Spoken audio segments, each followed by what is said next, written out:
Hey everybody, this is Alex Merced from alexmercedcoder.com, and I just released a new version of my merced-react-hooks library, and I just wanted to kind of show it to you guys.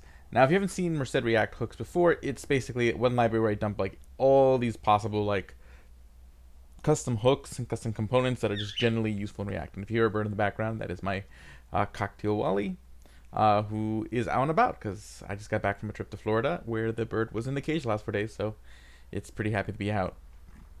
But there's a lot of cool hooks here and components. So like I have like this component, which we'll try out in a second, that is basically a conditional component. So you can say, hey, show this if this is true, don't show it if it's not. A looping component, so if you find map confusing, this kind of will make that whole thing a little bit more straightforward. Use data store, which is sort of my global Redux like hook. What it does, it uses context and use reducer to create sort of this global state. TaskRunner is sort of my own state management approach. The difference is instead of using like a reducer where you have a function that returns the new state, what you do here is you have an object with different functions called the task list, and that object you can use those, every function in that object will get passed the set state method. So basically all these functions can all be housed in one place, kind of like the reducer, but you have more flexibility to do like asynchronous tasks, things that you would not normally be able to do inside of your reducer function because you don't necessarily want to return a promise. So that is the task store. So you can choose TaskRunner or data store if you want to do like global state management. Okay, there's use FormState. This is kind of like what Formake does.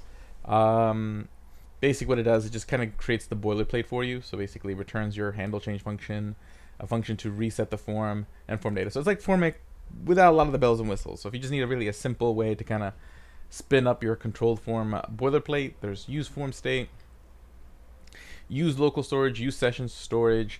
This is a hook. What it does is that it binds the state to LocalStorage or SessionStorage. So basically, anytime you update, when you create the state, it creates an entry in local or SessionStorage, and anytime you update the state, it updates that entry. And there's actually a version of this for task store and data store. So you can see here, like, there's create data store ls, which means local storage, create data store ss, which is session storage. So that way, if you want to have like a application-wide state, but you also wanted that to be mapped into your local storage, that does that. So that's pretty cool. Okay. Then I have these lifecycle hooks. So if use effect can be kind of confusing, and you rather have something that's kind of like class components, where it's like a little bit more explicit in the way it's worded, we have use on mount, use on update, and use on dismount. It's pretty much use effect under the hood, but allows you to write your code in a more semantic way. Okay, and then you don't have to necessarily worry about an empty array for an on mount, and you don't have to worry about a function returning a function for dismount. This will take care of all that for you. You just say, hey, I want this to happen here, and it'll do the thing. Use default image. This just basically allows you to create a component.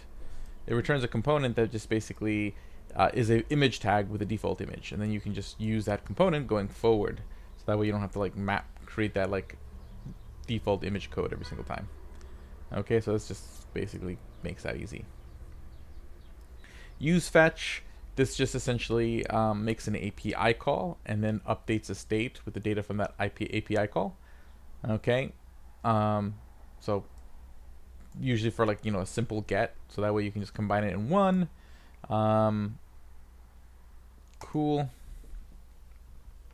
So what it does is that when you use the use fetch, it makes an initial call to the API, creates the state. So in this case, you don't even need a use effect per se. If you're making it for the initial call, it makes that initial call to the state, and then gives you back these things. Okay.